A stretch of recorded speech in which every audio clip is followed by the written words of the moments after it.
Bismillahirrahmanirrahim. Alhamdulillah rabbil alamin. Assalamu alaikum. Aware hande kadi ka série meɗen mi wawi arabiya leçon 0 ino ɗen oɗo wonta C. Hari inshallah en jangi alif, ba, ta, tha, ja, jaja, jodi, ha, kanyum may kha ni durmaje ko be wakadane kha.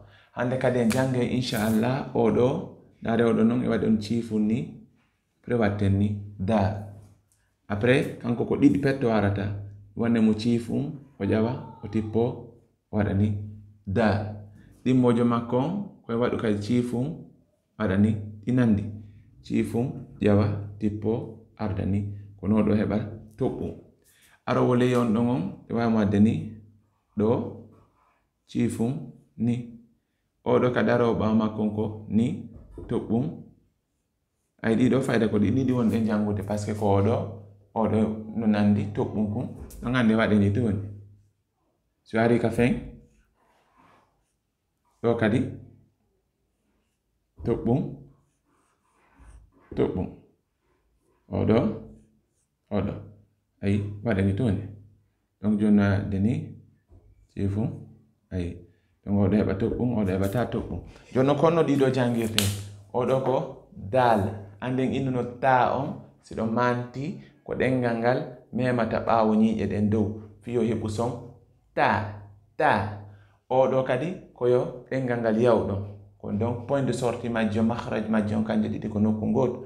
Donc oɗo wona da hara wona ta wona da. Siɗo manti oɗo en innuno ko ɗengal ngal yaltata hakkunde ñiiƴe ɗen puɗitangal seeɗa ni wona sa. Oɗo kadi fiya prononce mo moƴƴa ko be ɗengal ngal yalta o wona za par ce que ɗi yaltine ɗiɗo ɗengal ngal fayda en ɗuuɗa ɗin ɗon ka pular hay sono woodi min ɗo mi anda kono oɗo wona za ɗengal ngal yalta seeɗa za. Oɗo ande français ɓe ne ra kono oɗa mawɓe hunde kon seeɗa wona ro. Oɗo non e oɗo ko sendidiri oɗo ɗengal ngal yalte o wona za. Oɗo non ɗengal ngal yaltata ko ñiiƴe ɗen ni za zamanu za ay za. Donc oɗo wona za ɗengal ngal yalti oɗo wona za ɗengal ngal yaltata. Donc oɗo ko ɗum ko da za ro za da za ro e za. Donc ko ɗiɗo nayi hande inchallah woni ƴetteten ɗiɗo kadi manditoren ɗi noon wono no alif on ɗi ƴettata goɗɗum yeeso majji ko tokkodiri e majji direct yeeso wa o alif e ŋiyoye kadi ko noon nafa ɗum ɗon inchallah. donc haɗa ɗiɗo woni ɗi windirte.